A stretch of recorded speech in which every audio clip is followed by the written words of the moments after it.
Ashe, Ashe, and Grand Rising, a grand day to you all. Once again, my fellow humans. And again, to be specific, Ashe and Grand Rising, a very beautiful day to you once again. And to you all, my fellow natural, native, earthly humans. And welcome to this part 6 of another of my thought-provoking presentations titled Retirement Plan for People 40 to 75. Another perspective. Yes, it's yours truly, the Mystic Philosopher. As customary, let me remind you, my people, that it is high time for thinking, for reason, and for reasoning. Now, if you haven't yet watched part 1 through to part 5, I ask that you please do so before watching this part 6. And by doing so, you will understand why I suggest and recommend that you watch it in that order. So, some of you might remember, if you have watched, start watching from part 1, you will no doubt remember that in part 1, I started out by asking what I considered to be a number of thought-provoking, or rather a number of tough, important, straightforward, and thought-provoking questions. And I think that since then, between part 1 and now this, the beginning of part 6, I think I have so far clearly answered and elaborated on a few of those questions, hopefully to some of you, to your enlightenment and also to your satisfaction. Or at the very least, my answers, I hope that my answers and commentaries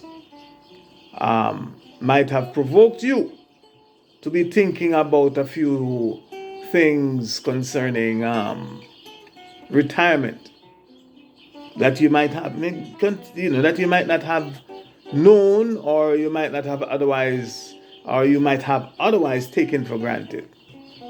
I hope I am able to stimulate your thought and provoke you to be thinking and looking at it, another way, if you will, from another angle of observation and thinking about it differently.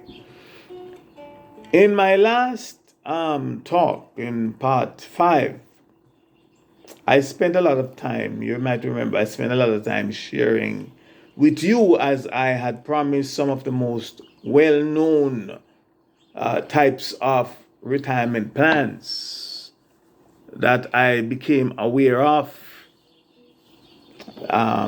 plans that are common in countries such as the United States of America, Canada, Africa, and the Caribbean in general. In fact, someone pointed out to me that I did not look more deeply at some of the plans that the government approved plans that are in the Caribbean countries. I did imply that there are plans there, but I think I spoke mostly about what you may refer to as the unconventional, or just people doing their own thing, but it's still a plan. Now, here in this part 6 and onward is where the very serious and harsh reality check that I mentioned earlier as being the subtitle of this presentation, or this series of talks, will begin. Here is where the reality check will begin to chip in, and especially if it has not yet done so, I think it's going to start to chip in from here on. For if for whatever reason or reasons or whatever the situation that we might find ourselves in,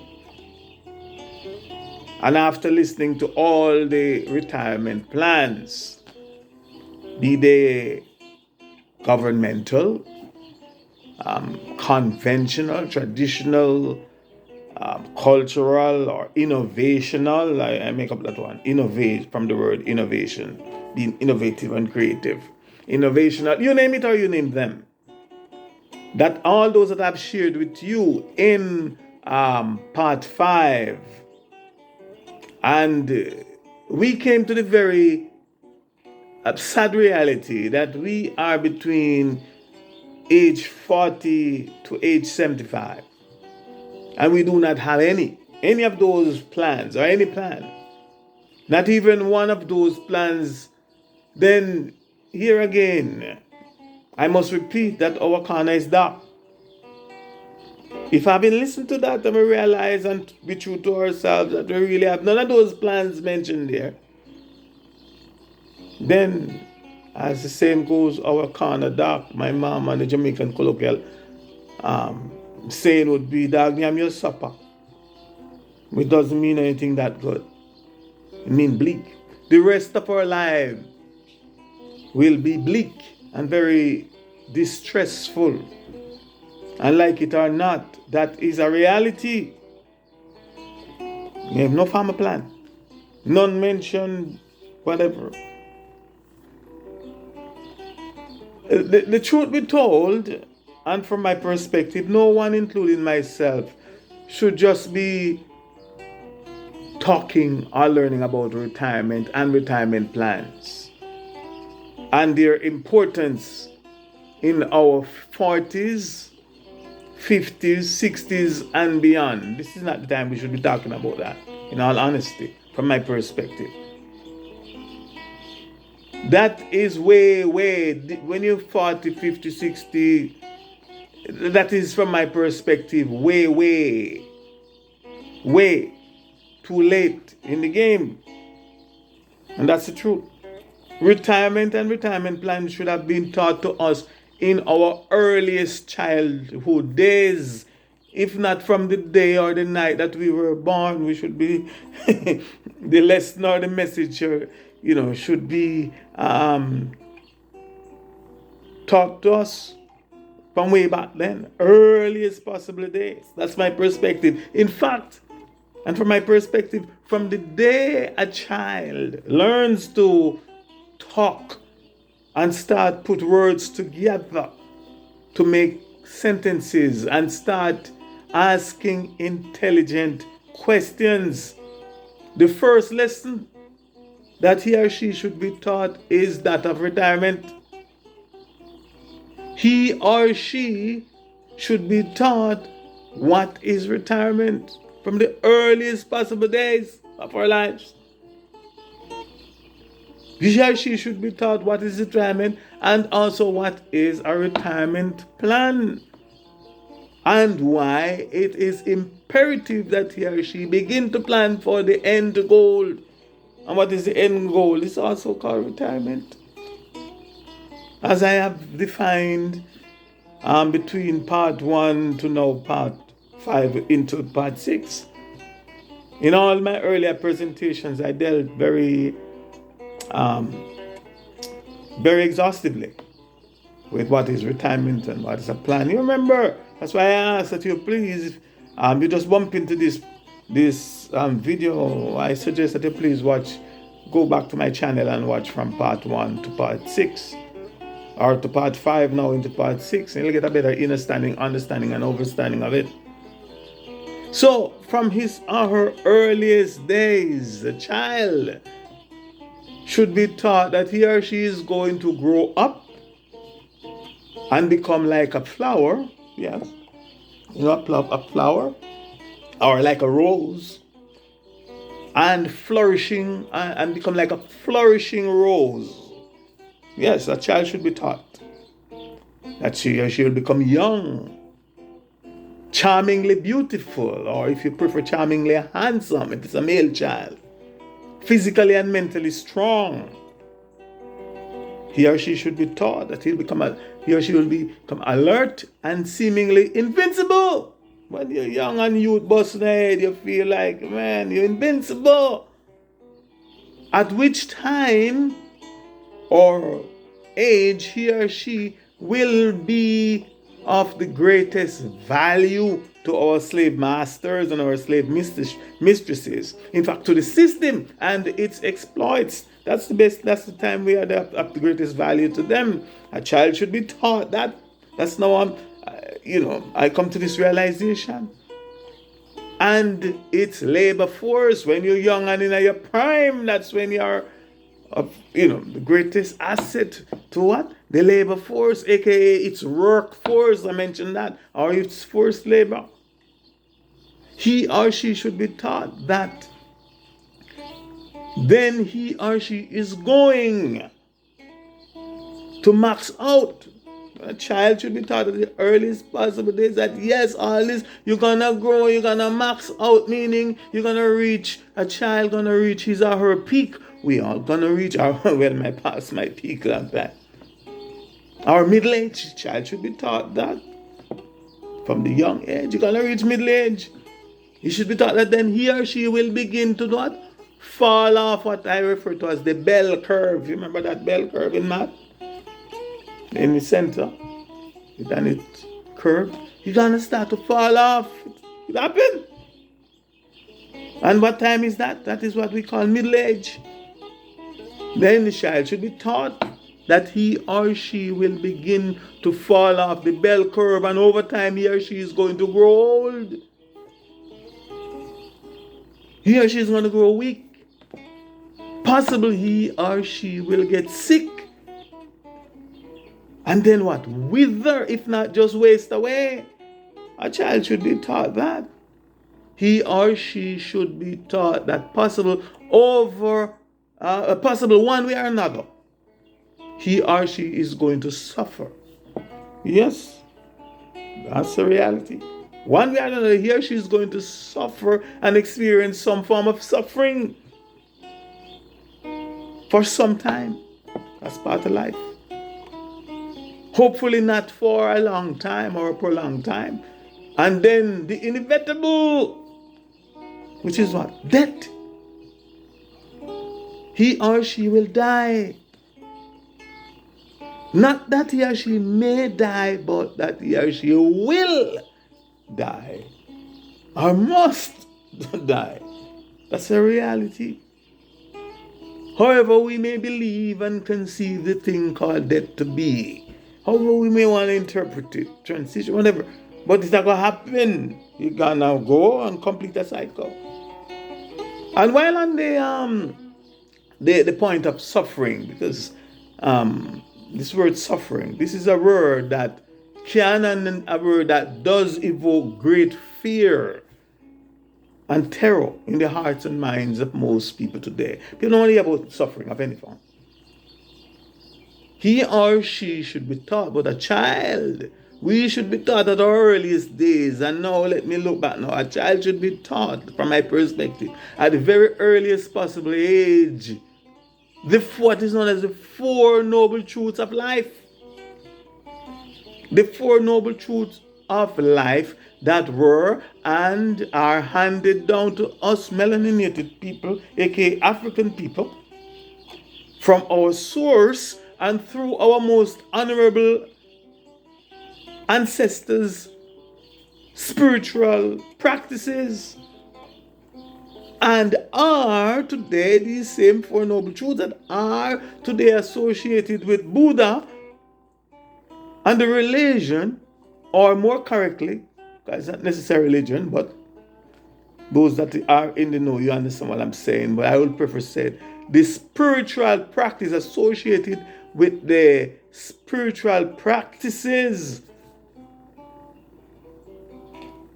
the spiritual, and are today associated with Buddha and the religion, or more correctly, the spiritual system for everyday living called Buddhism. It's a spiritual system for everyday living called Buddhism. The Four Noble Truths of life that are today practiced by who? Buddhists and many other awakened and enlightened souls. And those four noble truths are summarized as follows. It's very important. Number one, the truth of suffering. Number two, the truth of the cause of suffering. Number three, the truth of the end of suffering. And number four, the truth of the path that frees us from suffering. Now, some of you, my listeners, might be hearing about the Four Noble Truths of life for the very first time, which from my perspective is very sad. Because from my perspective, the knowledge, understanding, overstanding, and above all, the daily practice of these Four Noble Truths can and will make our lives not just mere bearable or mere tolerable, but they can make our lives happier, enjoyable, and well worth living as well.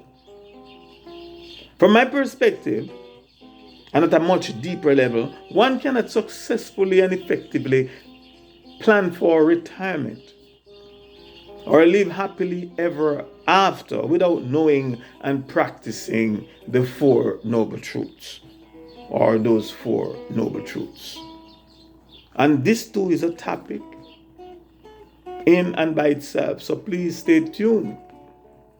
For I, the Mystic Philosopher, will be revisiting this topic on the importance of living and practicing the Four Noble Truths. So he or she, a child, should be taught that it is his or her own responsibility to start preparing for their retirement, even though some of them might never live long enough to retire. But that should not deter them from planning for retirement. For example, even though some of us may drive a car for all of our adult life, I never had the misfortune of an accident. But we know that according to the system's law, we do have to have car insurance to drive on the government highway or the government roadway. We know that. Yes, there are alternatives to that, but that's not part of this subject today. And you have to count the cost if you decide to take the alternative of not driving without the systems, the system. And that to drive, we know that to drive a motor vehicle on the government roadway without proper license and insurance from the government, is not only a criminal act, according to the system's laws, but that it is also a very risky and dangerous thing to do. There's a cost, a risk, and a cost associated with it as well. For not only are we putting our lives, when we decide to do that, at risk, but also the innocent lives of other people as well. We know that. And the evidence is also showing that if or when we don't have a retirement plan to help take care of us in our old age, not only are we putting our own life and the quality thereof at risk, but we are also putting the lives of our own children, our families, our friends and associates, our community, and others at risk as well. For we will become a burden to them. And some of them will resent us. Yeah, resent us. I have nothing to do with it. And they will have to see and treat us. They have to see us and treat us as a liability, a burden, when they have their own personal lives and issues to deal with, especially in these very hard and difficult times. The good news is, however, if you are middle-aged, and if you remember what I talked about middle age earlier, let's say age 40, from my perspective, You might still have around 20 to 25 years to get a plan in place, to get a plan in order that will or that might minimize the impact of not having a plan, a retirement plan. And it might even change the course of your sure, torturous, and disastrous destiny.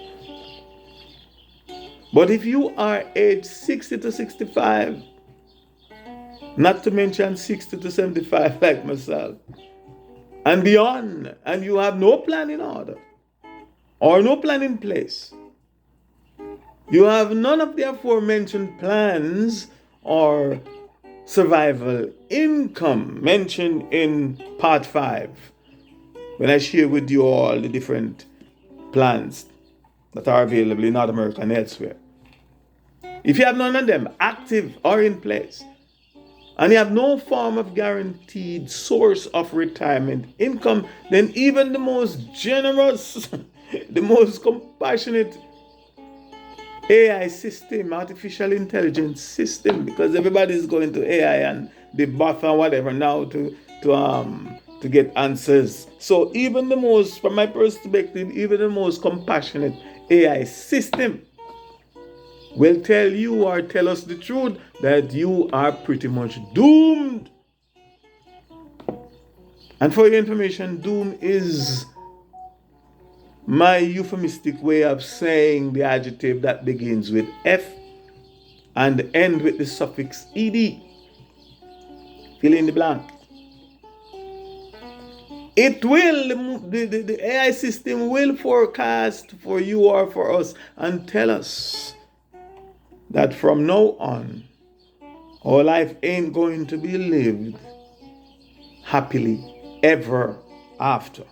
AI will also tell you or tell us, and AI will also tell us that with the exception of a miracle, we should pray, or you should pray, or we should pray to our God. Yes, if you prefer, we should pray to our individual God. Whomever, whatever, or however we may conceive or believe him, it, or her to be, and ask him, it, or her to take us home sooner rather than later. AI will tell us that we should pray for a quick and sudden departure from here, aka a quick and sudden death out of here, or pray for he, it, or she to speed up the World War III. That's an escape to the speed. Pray that God, whoever you may conceive him, it, or her to be, speed up World War III. So we'll all die. We will all, what do you call it? Be vaporized in that nuclear inferno. Outside of that, prepare for suffering. And so in this part 6 and onward, I will be looking for and talking about some of the potential miracle plans, aka alternative plans, potentially workable and affordable plans. So I ask that you please be patient enough. Though you, like myself, might not have a lot of time, if any time left to get it right. But we also might not have any other alternatives. We might not have any alternatives. And if we do, the alternatives that we have might not be that favorable, or I will continue by asking a few questions, and hopefully by the end of all these talks, I will have addressed and answered them all and to your satisfaction. Someone asked me the question, Mystic P, why all those questions? Why do you like to proceed almost all your arguments with questions? And my answer is that from my perspective, this thing that we call life is all about thinking, learning, and expanding our consciousness, also known as expanding our awareness. And thinking, learning, and expanding our consciousness and awareness is all about asking questions.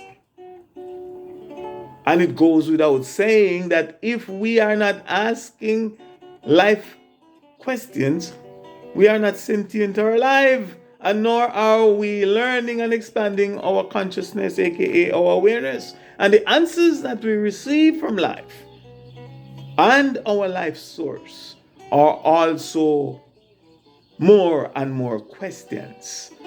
And that is why we can safely say and logically conclude that we are here while on a journey that is commonly called life's journey, and a journey that I, the Mystic Philosopher, call the cyclic journey called life. And why the cyclic journey? It is because, from my perspective, this life's journey never ends, and nor can it end.